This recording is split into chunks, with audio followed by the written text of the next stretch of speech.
我在教我们不要太远，你稍微近一点。之前老师在教我们做这个碗的这个撑应该讲说这是什么？手指的一个撑开的部分，因为我这边都会痛，就是撑开的时候会痛。那后来老师说，因为我这边的这个筋有点歪掉，有点塌陷下去，所以老师就叫我说，把它要往上撑，让这个筋是变得是一个平顺的之后，那我这2个礼拜，我就会比较常去握拳的时候，轻轻的握拳，然后把它往上推之后，稍微把它撑起来。然后最近这个礼拜来，这边我撑开的时候，这边已经不会酸痛了。而且很神奇的是，我不晓得有没有相关，就是我这边松开的之后，变成是我原本的肩颈的部分也是很紧。比如说以前我转到这边，头转到这边的时候，我这边的脖面就会非常的紧。那再往旁边再转的话会痛。那我这边松开之后，我现在的肩颈往旁现在转到这边也都不会再有那个紧跟酸痛的那个感觉，也就是觉得说，这一根筋应该是有连到上面，然后就这边松掉，上面这边的紧张也都松开了，这样子。OK， 好，谢谢你。好，我们这个实际上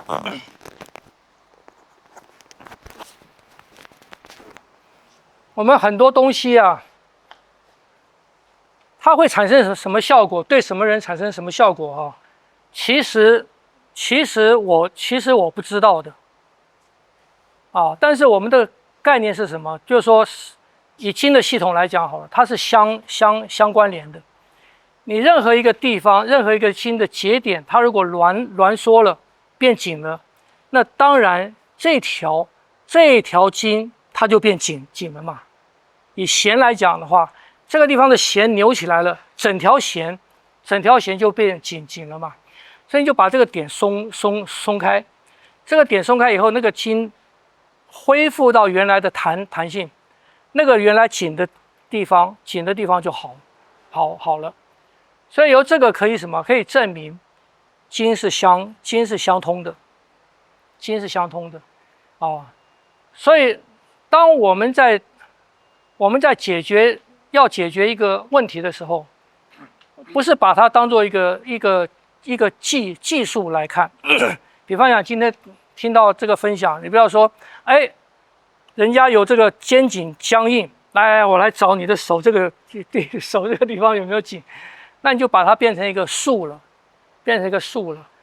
我一直讲，数是可变的，所以不要去记那个数，要记那个理，要记那个道理所以道理了解了以后，依据不同的情况，你就会产生出不一样的数来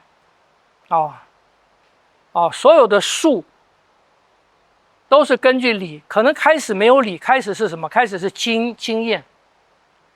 人类进化的过程当中，使用工具啊，使用我们的肢体啊，使用所有东西，开始可能根据的是经验，总结了以后，变成一种道理了，是不是？所以道理在这个范围内，它是不变的。一个道理到不同地方可以发展出很多的数来那你如果只记到一个数，那你就变成了一个有些走放郎中，他就靠一个什么？靠一个祖传秘方，靠一个祖传秘方来治病。那有的人治得好，有的人治不好，有的人甚至治死了，他不知道，因为他不知道原因，他只知道那个数我曾经看过这个方子能够治好什么人所以我们不要学术，我们要学那个理，要学理。那理是怎么来的？传统的这些东西理它不是写出来的，理是什么？理是藏在数里面。反过来，理是藏在数里面的。所以我们在学这个数的时候，不要太过去注意它的功能性，而要去注意什么？这个术里面为什么会有这样的术？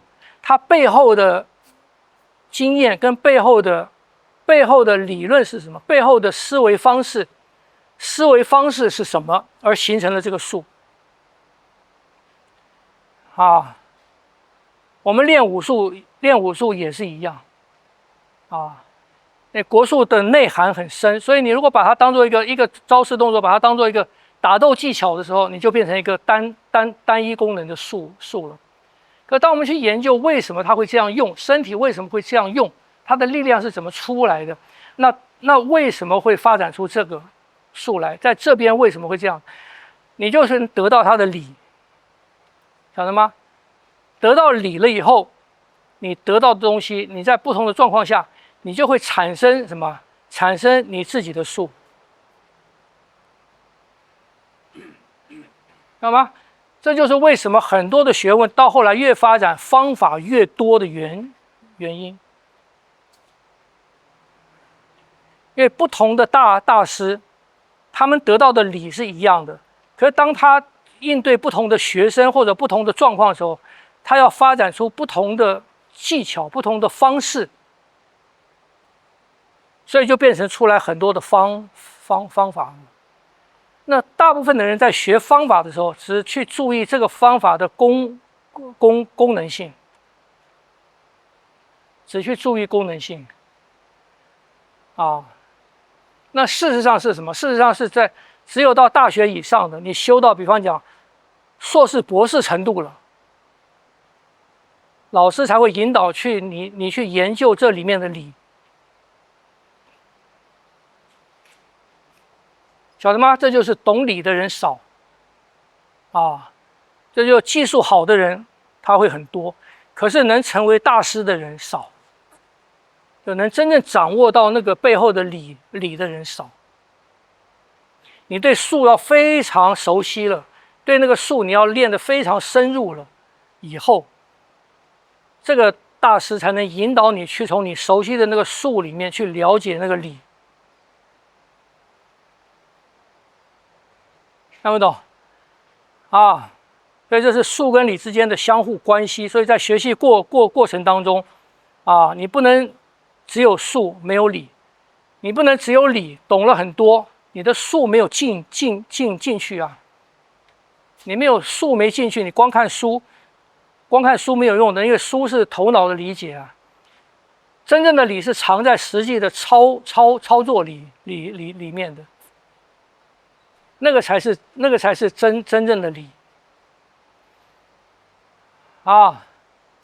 所以你们现在练的就是教你们的方法是术嘛，可是里面藏的东西是什么，你们就要去体会了。你要真的把那个动作练出来，你才能懂啊！好，再练练看。